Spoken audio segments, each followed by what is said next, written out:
All right, everybody, today we're talking about the weighted rollover. So the weighted rollover is an interesting and unique way to target and work the hips. It's a simple movement, but can have a big impact. So this movement is going to affect the pelvis and the hip socket. So we have the pelvis, the pelvic bone, and if you look at an anatomy chart, it's kind of shaped. There's like a bone in the middle, which is your sacrum, and then you have these two upper bones, crests, on the right and left. They're called the innominate, and essentially they're called that because they don't move very much. They move, just not much.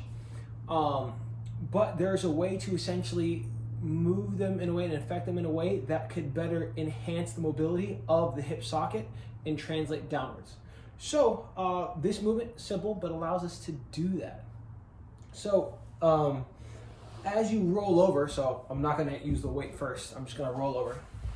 So if I'm on my side like so, here, and I roll over this way, right? We talked about that pelvic crest bone.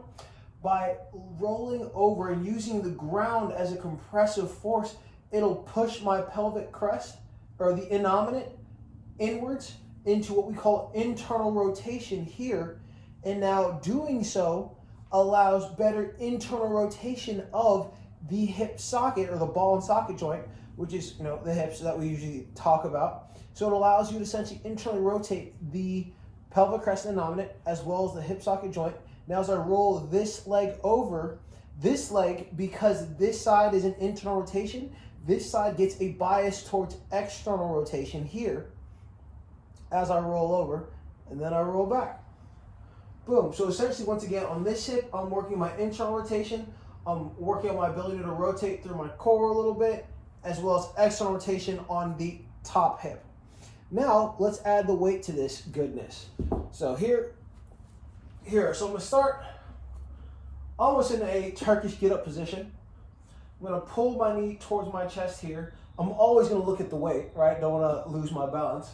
So I'm here, start to roll over, like so. Boom. And then roll right back. Once again, working on the rotational ability of both hips, working on some stability of the core by balancing and holding this weight here, as well as working on the ability for the core to rotate. So it's a very, not once again complex movement, but very beneficial movement with very little effort on your part. Just to show you from a different angle, guys. So once again, I'm here, weight is in the air, head is on the ground, hip up and over.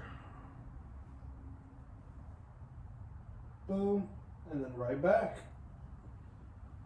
And once again, guys, you don't have to do a crap ton of reps on this. Make sure you're just controlled will be the biggest factor of this. Now, as I'm doing this, I can feel my own compensations. I'm noticing I don't have the ability to roll over as hard on this hip. So, I need more of this myself. There we go. We'll do one more for good measure, team.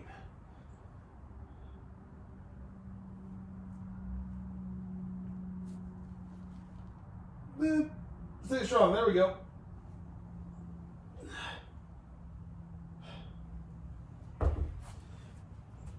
But yeah, guys, that is the weighted rollover. Definitely good exercise to add into your warm-up, into your mobility day. It's going to have your hips feeling good after you're done. Definitely walk around, feel it out. You should feel some beneficial stuff. It's going to help your core rotate. It's just an overall very happy, healthy, functional pattern. That's going to translate to make you feel better. But yeah, guys, I hope you enjoyed this video. If you did, definitely hit that like button. If you have any questions, that's what the comments are for. Leave them there, and I'd love to talk to you about it and answer any questions you have. And of course, if you haven't yet, go ahead and subscribe to my YouTube channel.